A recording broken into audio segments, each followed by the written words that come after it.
Hasan, burn institute থেকে সর্বশেষ পরিস্থিতি জানাবেন। যারা চিকিৎসাধীন রয়েছেন তাদের অবস্থার কোনো উন্নতি হলো কিনা, চিকিৎসকেরা কি বলছেন?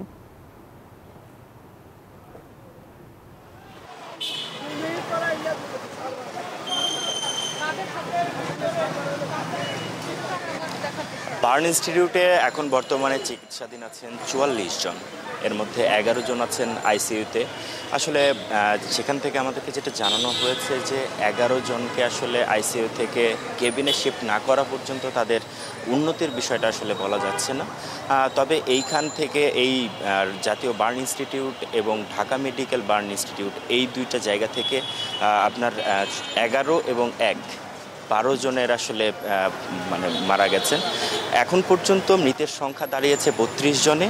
আর আরেকটি বিষয়, সিঙ্গাপুর থেকে ১০ সদস্যের একটি ডাক্তারের প্রতিনিধি দল কিন্তু ইতিমধ্যে ঢাকা এসে পৌঁছেছেন। ১১টা নাগাদ ওনাদের এই বার্ন ইনস্টিটিউটে আসার কথা রয়েছে, যদিও এখন ওনারা এখানে এসে পৌঁছাননি। ঠিক কখন নাগাদ এসে পৌঁছাবেন পরবর্তী আসলে কোনো তথ্য আমাদের কাছে এখন পর্যন্ত এসে পৌঁছায়নি।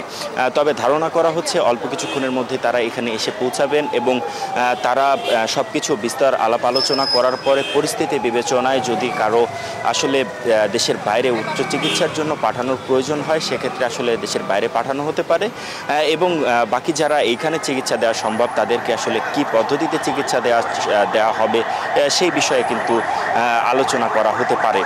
আর আরেকটি বিষয় যেটা জানিয়ে রাখতে চাই যে গত এই যে এক কথায় মাইলস্টোন স্কুল অ্যান্ড কলেজের যে বিমান বিধ্বস্তের ঘটনায় এখন পর্যন্ত হাসপাতালে ভর্তি আছেন, রাজধানীর বিভিন্ন হাসপাতালে ভর্তি আছেন ৬৮ জন।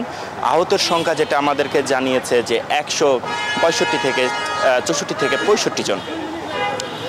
তবে চিকিৎসার ব্যাপারে কিন্তু যথেষ্ট আন্তরিকতা দেখিয়েছে এখানকার চিকিৎসকরা এবং প্রশাসন কিন্তু সকাল থেকেই আসলে এখানে তৎপরতা দেখাচ্ছেন। তারা কিন্তু আসলে কাউকে ভেতরে প্রবেশ করতে দেননি, কোনো রকম ভিড় কিন্তু এখানে করতে দেওয়া হয়নি। তো বার্ন ইনস্টিটিউট থেকে এই ছিল আমার কাছে সর্বশেষ তথ্য। হাসান, আপনাকে ধন্যবাদ। বান্ডেল থাকলে প্রতি সেনমানিতে টাকা বাঁচবে। বিকাশ সেনমানি বান্ডেল কিনে জিতুন প্রতি লেনদেনে।